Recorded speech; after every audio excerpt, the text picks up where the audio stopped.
بسم اللہ الرحمن الرحیم۔ بھائی امت اللہ صاحبہ نے سعودی عرب سے سوال پوچھا ہے، عورت کا احرام میں دستانے پہننا، احرام کی حالت میں عورت دستانے پہن سکتی ہے یا نہیں؟ حدیث میں ممانعت ہے، لیکن جمہور علماء کے نزدیک وہ حدیث میں جو ممانعت ہے وہ کراہت پر محمول ہے، کراہت تنزیہیہ پر، اور جواز کے بھی دلائل ہیں، اس لیے جمہور علماء کے نزدیک عورت کے لیے دستانے پہننا جائز ہے، مگر بہتر نہیں ہے، احتیاط اسی میں ہے کہ اجتناب کرے۔ مرشد اور مرید کا صحیح کانسیپٹ کیا ہے؟ انہوں نے نام نہیں لکھا اپنا، کہتے ہیں جی مرشد اور مرید کا کانسیپٹ کیا ہے، اس میں کیا کرنا ہوتا ہے، اس بارے میں وضاحت فرما دیں۔ دیکھیے جیسے فقہ کے 4 سلسلے ہیں نا، حنفی، مالکی، شافعی، حنبلی، اسی طرح تصوف کے بھی 4 سلسلے ہیں، نقشبندی، سہروردی، قادری اور چشتی۔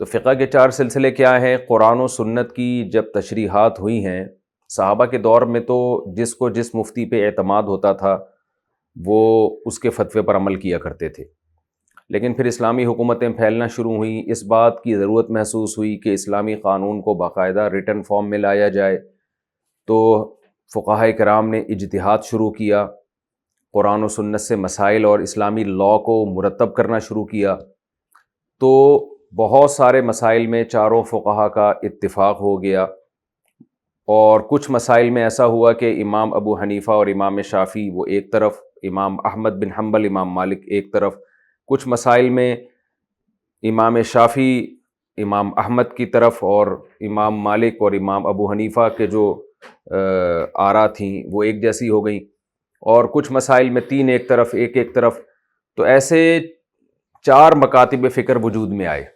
لوگ کہتے ہیں کہ اسلام تو ایک ہے، 4 مکاتب فکر کہاں سے ہوگا؟ بھئی اسلام تو ایک ہے، لیکن تشریحات میں اختلاف تو ہو سکتا ہے نا کچھ مسائل میں۔ تو وہ جو اختلاف ہوا تو 4 فقہ مدون ہو گئے، اور بھی فقہ تھے جو مدون ہوئے لیکن وہ چلے نہیں، 1-2 صدیوں، 3-4 صدیوں کے بعد وہ ختم ہو گئے، ان کو اللہ کی طرف سے وہ مقبولیت نہیں ملی عوام میں، یا تو وہ دلائل میں کمزور تھے یا اور کوئی بھی وجہ ہو سکتی ہے بہرحال۔ تو یہ جو 4 فقہ تھے ان میں دلائل کی دنیا میں ان میں بڑی پاور تھی، تو اس لیے یہ دنیا میں رائج ہو گئے۔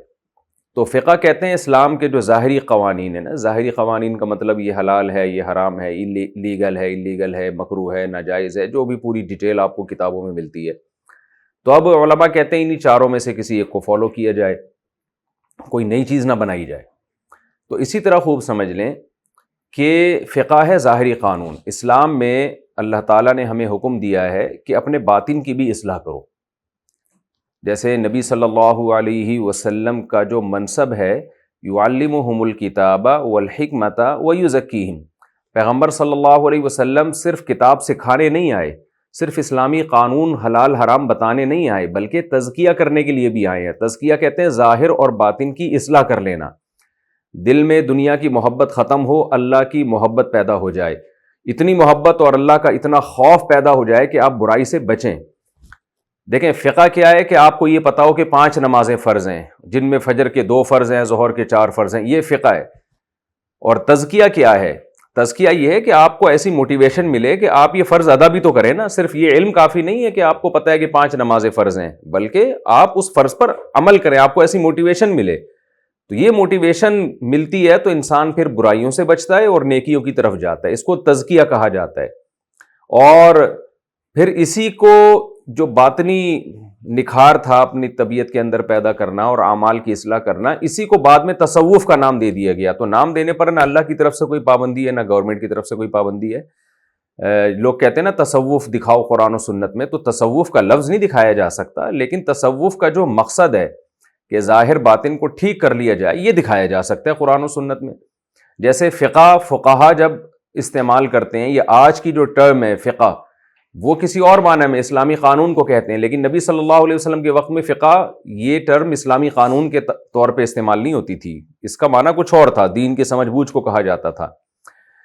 اسی طرح جیسے سنت کا لفظ آج جب ہم استعمال کرتے ہیں تو اس کا مطلب کیا ہے کہ بھئی سنت ہے، کیا مطلب فرض واجب نہیں ہے، لیکن نبی کے دور میں جو سنت کا لفظ تھا وہ فرض واجب میں بھی استعمال ہوتا تھا، جو فرض واجب نہیں ہے اس میں بھی استعمال ہوتا تھا، کوئی بھی دین کا طریقہ اس کو سنت کہا جاتا تھا۔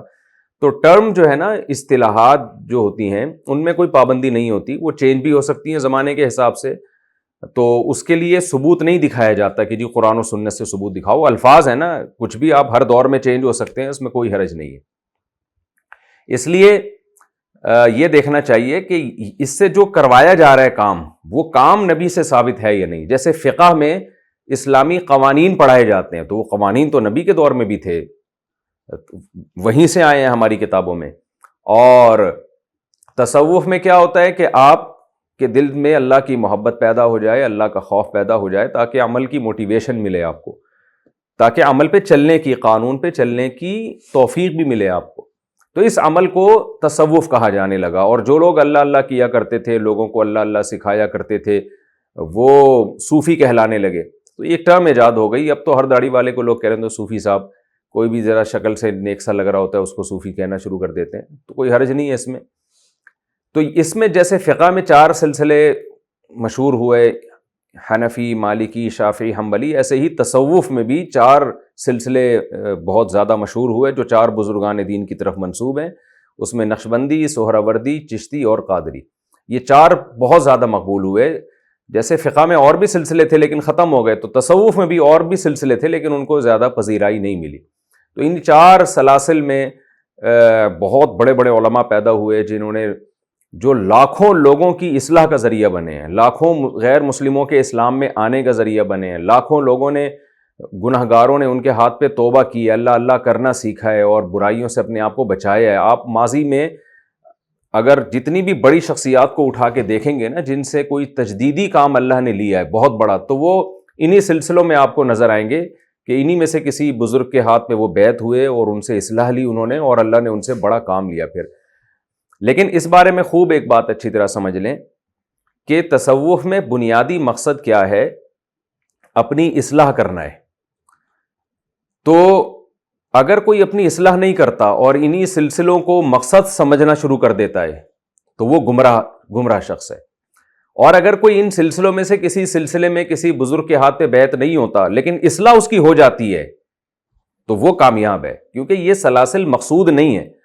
وجہ اس کی ہے، میں یہ اس لیے بتا رہا ہوں کہ ان سلسلوں میں بھی غلو بہت پیدا ہوا ہے، بدعتیں بھی بہت پیدا ہوئی ہیں، اور بہت سی گمراہیوں کی طرف بھی یہ لوگ لے کر گئے ہیں. ان میں سے بعض لوگ بدعتوں میں، صوفیوں نے بہت زیادہ کام کیا، یعنی بہت زیادہ بدعتوں کو سوسائٹی میں رائج کیا انہوں نے. تو اس لیے ان سلاسل میں اگر کسی سے بیعت ہونا چاہتے ہوں اپنی اصلاح کے لیے تو 3 باتوں کا خیال کرنا ضروری ہے. نمبر 1، یہ ذہن میں رکھا جائے کہ بیعت ہونا یہ ذریعہ مقصود ہے، یہ مقصود نہیں ہے، مقصد ہے اپنی اصلاح. ایک آدمی جو بیعت نہیں ہوا کسی بزرگ کے ہاتھ پہ لیکن وہ سارے گناہوں کو چھوڑ دیا اس نے اور فرائض واجبات وہ پورے کرنا اس نے شروع کر دیے تو وہ جنت میں جائے گا. لیکن ایک آدمی جو کسی سلسلے کے بزرگ سے بیعت ہو گیا لیکن وہ گناہوں سے نہیں بچتا اور برائیوں سے نہیں بچتا تو اس کا خطرہ ہے کہ یہ جہنم میں جائے گا. لیکن غلو کیا ہوتا ہے ہماری سوسائٹی میں کہ لوگ سمجھتے ہیں کہ جو کسی بزرگ کا گدی نشین ہے، بیعت ہو گیا، یا یہ کہ وہ اس کو بزرگ کی طرف سے کوئی اجازت بیعت مل گئی تو وہ جنتی ہے، چاہے وہ جو مرضی کرتا رہے.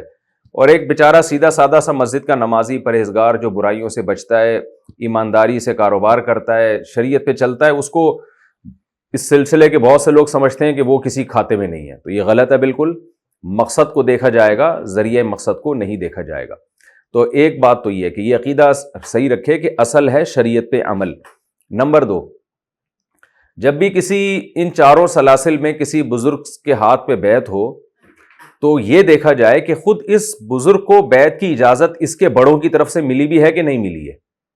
اگر اجازت نہیں ملی ہے پھر بھی یہ لوگوں کو بیعت کر رہا ہے تو یہ حب جاہ کا مریض ہے، اور یعنی یہ تو خود ٹھیک نہیں ہے.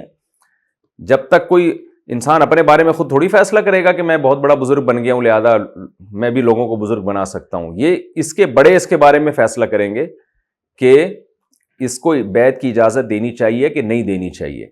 تیسری بات یہ کہ جب کسی کو بیعت کی اجازت دی جاتی ہے کہ کسی بڑے بزرگ کی طرف سے کہ آپ بھی لوگوں کو بیعت کر سکتے ہیں، تو یہ بیعت کی اجازت دینا کوئی اسٹیمپ نہیں ہوتی کہ یہ بہت بڑا بزرگ بن گیا ہے، بلکہ یہ اس کی بڑے مشائخ کا اس کے بارے میں یہ خیال ہوتا ہے کہ اس کے اندر اتنی صلاحیت ہے کہ اگر یہ لوگوں کو بیعت کرنا شروع کر دے تو یہ لوگوں کی ٹریننگ کر سکتا ہے، یہ لوگوں کی اصلاح کر سکتا ہے. تو یہ خیال ہوتا ہے ان کا، غالب گمان ہوتا ہے، اور عام طور پر یہ خیال ٹھیک ہی ثابت ہوتا ہے، لیکن یہ غلط بھی ہو سکتا ہے کہ وہ اس قابل نہ ہو، کیونکہ یہ وہی تو ہے نہیں، یہ تو اپنی ایک رائے ہے، اور رائے صحیح بھی ہو سکتی ہے، غلط بھی ہو سکتی ہے. تو یہ چند باتوں کا اگر اہتمام کیا جائے نا تو پھر بیعت ہونے میں بہت زیادہ فائدے ہیں کسی کو مرشد بنانا. تو بہشتی زیور میں کچھ علامتیں لکھی ہوئی ہیں کہ کن لوگوں سے بیعت ہونا چاہیے اور کن لوگوں سے بیعت ہونے سے فائدہ ہوتا ہے، کن بزرگوں سے. وہ بہشتی زیور میں وہ صفحہ لازمی پڑھیں، اور پھر اس کے حساب سے کسی ایسے اللہ والے بزرگ کے ہاتھ پہ بیعت ہو جائیں کہ جو خود بھی دین پہ چلتے ہوں، دوسروں کو بھی دین پہ چلاتے ہوں، برائیوں سے بچتے ہوں. ایسا نہ ہو کہ کرامات کے بکھیڑوں میں لوگوں کو بس الجھایا ہوا ہو. تو ایسے شخص سے بیعت ہونے کی شریعت میں اجازت نہیں ہے، کیونکہ وہ خود ہی گمراہ ہے، تو آپ کو کہاں سے وہ اس ہدایت پہ لے کر آئے گا. تو کسی ایسے شخص کے ہاتھ پہ بیعت ہونا جس کے بارے میں آپ کو غالب گمان ہو کہ یہ خود بھی 100% شریعت پہ چلتے ہیں اور ہمیں بھی چلا سکتے ہیں، تو اس کے بہت زیادہ فائدے ہیں اس بیعت ہونے کے، اس کی برکتیں ملتی ہیں. اور یہ بیعت ہونا، صحابہ کرام بھی نبی صلی اللہ علیہ وسلم کے ہاتھ پہ بیعت ہوئے تھے تاکہ برائیوں سے توبہ کر سکیں، گناہوں سے توبہ کریں. بہت ساری اقسام ہیں بیعت کی، وہ میں کبھی موقع ملا تو انشاءاللہ تفصیل سے ریکارڈ کرواؤں گا، اور اس کا قرآن و سنت سے ہمیں کیا ثبوت ملتا ہے اس پر بھی میں انشاءاللہ دلائل دوں گا. ابھی تو مختصر بات یہ کہ کسی ایسے شیخ و مرشد کے ہاتھ پہ بیعت ہونا جو خود بھی اللہ والے ہوں، ان کے دل میں دنیا کی محبت نہ ہو، جاہ کی محبت نہ ہو، کہ ہر وقت جاہ کہتے ہیں نا کہ بڑا بننے کا شوق، اور ان کی خدمت میں بیٹھنے سے دنیا کی محبت میں کمی آ رہی ہو. تجربے سے یہ بات ثابت ہو کہ جب ان کے پاس بیٹھتے ہیں تو دنیا سے بے رغبتی پیدا ہوتی ہے اور اسلام پہ چلنے کا شوق پیدا ہوتا ہے. تو جب کسی بزرگ پر ایسا اعتماد پیدا ہو جائے، اور اس زمانے میں تو یہ ضروری ہے کہ بدعتی نہ ہو، کیونکہ تصوف میں بدعتوں کی بہت زیادہ بھرمار ہے، بہت زیادہ بھرمار ہے تصوف میں. ہر بدعتی صوفی نکلے گا، اگر آپ اس کی تحقیق کریں گے نا تو تھوڑی سی کھود کرید کریں گے تو پتہ چلے گا یہ کوئی صوفی ہے. آپ دیکھ رہے ہیں نا گدی نشینوں کا حال کیا ہوا ہے آج کل. شریعت تو ہے نہیں، بس گدیاں رہ گئی ہیں اور نشینیاں رہ گئی ہیں. تو میں نے بار بار بتایا کہ اصل چیز ہے شریعت کو فوکس کرنا. تو کسی کو جب مینٹور بنایا جاتا ہے، کسی سے اصلاح لی جاتی ہے، کسی قابل اعتماد شخص سے، تو اس سے بہت زیادہ فائدہ ہوتا ہے. بس اس کا یہ حاصل ہے. ایک دفعہ جب کسی سے بیعت ہو گئے اور اس سے فائدہ ہونا شروع ہوا، بعد میں پتہ چلا کہ جس سے ہم بیعت ہوئے تھے یہ تو شریعت کے خلاف چل رہے ہیں، یا ان کو تو شریعت کا پتہ ہی نہیں ہے، گمراہی پھیلا رہے ہیں، تو وہ بیعت فوراً توڑ دینی چاہیے. بعض لوگ اپنے پیر کو ایسا چپک کے پکڑتے ہیں کہ بس قرآن و سنت ایک طرف، اور پیر صاحب جو ہے نا وہ قرآن و سنت سے بھی آگے ہوتے ہیں. تو یہ بالکل ناجائز ہے، یہ بھی شرک فی الرسالہ ہے. اچھا، ایک اہم بات یہ بھی ہے کہ بعض لوگ کسی ایسے بزرگ سے بیعت ہوتے ہیں جو عالم نہیں ہوتے. تو اگر عالم نہیں ہے جس بزرگ سے آپ بیعت ہو رہے ہیں، تو پھر یہ ضروری ہے کہ آپ کے جو پیر و مرشد ہیں وہ علماء سے مسائل پوچھتے ہوں. اگر وہ علماء سے حلال و حرام نہیں پوچھتے تو بھی وہ گمراہ شخص ہے، کیونکہ خود بھی علم نہیں ہے اور اصحاب علم سے پوچھ بھی نہیں رہا ہے. تو ظاہر ہے وہ تو خود بھی گمراہ ہوگا اور لوگوں کو بھی گمراہ کرے گا. تو یہ چند باتیں تھیں جو پیر و مرشد سے متعلق تھیں، میں نے مختصر بتا دیں. پھر کبھی موقع ملا تو انشاءاللہ پورا اس میں حوالوں کے ساتھ میں اس میں جو بیعت نبی صلی اللہ علیہ وسلم نے کن کن چیزوں پہ کی، اس پر میں انشاءاللہ کبھی دوبارہ بھی بات کروں گا.